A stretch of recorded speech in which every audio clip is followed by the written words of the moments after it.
好，各位同学，我们现在呢为你呈现的是我们习作4之2的第6题。那这个第6题呢有2个小题哦，那老师就把这2个小题把它分开，我们一题一题来谈它的一个想法。那我们首先呢看到第一题，这个第一题哦，它是这么说的，他说呢有2个点 A 跟 A prime 哈，这个 A 跟 A prime 是我自己给的哈，来这2个点，他说是一个椭圆长轴的2个端点，好，你把它画起来。然后告诉你说，这个椭圆呢有一个交点叫做-2，然后就给你这3个点，这是长轴的2端点，这是其中一个交点，然后求椭圆的方程式，对不对？那其实同学你稍微回想一下，我曾经讲过说，要求椭圆的方程式，一定要知道3个东西，你一定要知道它中心是谁，一定要知道它是左右型的还是上下型的椭圆。对不对？然后，而且你要能够算出它的小 a、小 b 还有小 c， 对不对？从题目给的条件里面去看，这样子才能够写出这个椭圆的方程式。那首先，我们先来做一个判断，判断什么东西呢？这个椭圆它的方向到底是左右型的椭圆还是上下型的椭圆哦？那你其实从它给的条件应该可以看得出来。同学，你看哦 ，A 点叫做6，B 点叫做-4，那你告诉我，它长轴的2个端点，它的高度是不是一样？一个在左边，一个在右边，所以同学你应该可以马上想象出来，这是一个什么样的椭圆？左右还上下型的？应该是一个左右型的椭圆。你听懂我的意思吗？所以同学，我会建议你在旁边来，我们来一起来画一个小小的椭圆，哈，画一个左右型的椭圆。来，我们一起画。好。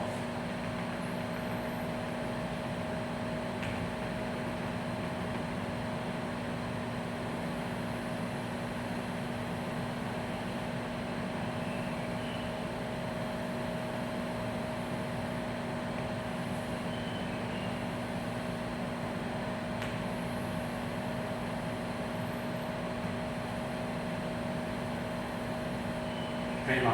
这个画的有点丑，没有关系。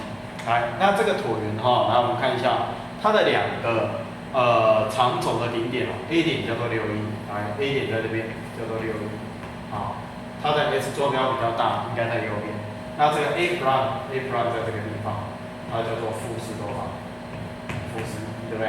好，所以现在呢，同学你先告诉我，我们已经掌握这个椭圆的几个基本特征啊。来，第一个特征是什么？这个椭圆是一个什么型的椭圆？它是一个左右型的椭圆。好，第一件事情我们了解它是左右型的椭圆。然后接下来第2件事情哦，每个椭圆是不是都有一个对称中心？那显然这2个长轴的端点哦，相加除以2，所得到的这个中点，来是不是就是它的椭圆的中心？来，相加除以2，它这个中心当然是谁？叫做1。可以吗？所以中心的坐标我们也很快的可以知道，来这个椭圆的中心叫做1。好，那方向知道了，中心知道了，那接下来我们再看看题目告诉我们什么事情哦。他说这个椭圆有一个交点，好，我令它叫做 F1， 它的坐标叫做-21在哪里？-21大概在这个位置，来 F1， 好，这个点坐标叫做-1，对不对？OK， 来，先把这个点把它抓出来哈。好，那现在请问同学一件事情，长轴的长度哦，来，这个 AA prime 的距离 ，AA prime 这个线段的长度，我们知不知道它会等于2A？ 好，那这个长度显然是多少？10，对吧？所以我们的小 a 应该等于多少？是不是应该等于5？好，第一件事情，我们先把我们的小 a 先把它找出来。可以吗？好，这是长轴嘛？好，长轴长度是不是2A？ 我们知道了。来，接下来同学我问你，这个题目你可以看得出来 C 是谁吗 ？C 是不是指的是这一段的长度？这一段，好，2C 就是焦距嘛。好，那焦点到中心的这个距离，好，其中一个焦点到中心的距离，这一段长度就是 C 的绝对值。好，可以吗？好，就是 C， 其实就是 C 啦，好，不用加绝对值。好，就是 C 哈。好，那我们看看哦，-21跟11之间哈，来，同学这个距离是多少？这个距离显然看得出来，这个 C 应该等于多少？是不是应该等于3？可以吗？好，这个 C 是不是应该会等于3？有没有问题？好，那同学问你 B 应该等于多少？在椭圆的结构里面 ，A 最大，所以 A 平会等于 B 平，再加上 C 的平方。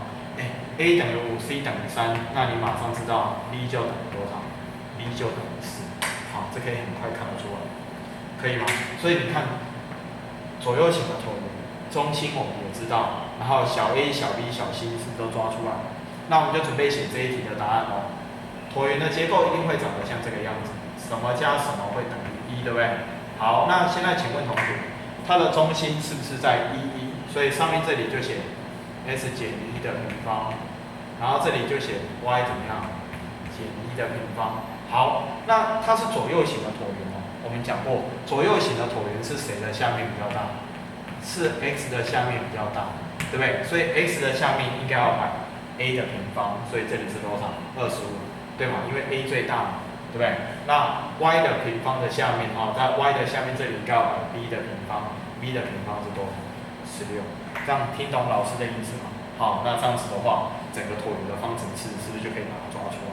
好，所以切记哦，要找椭圆的方程式，先判断它是什么形状的椭圆，然后中心在哪里，还有小 a、小 b、小 c 的值是什么。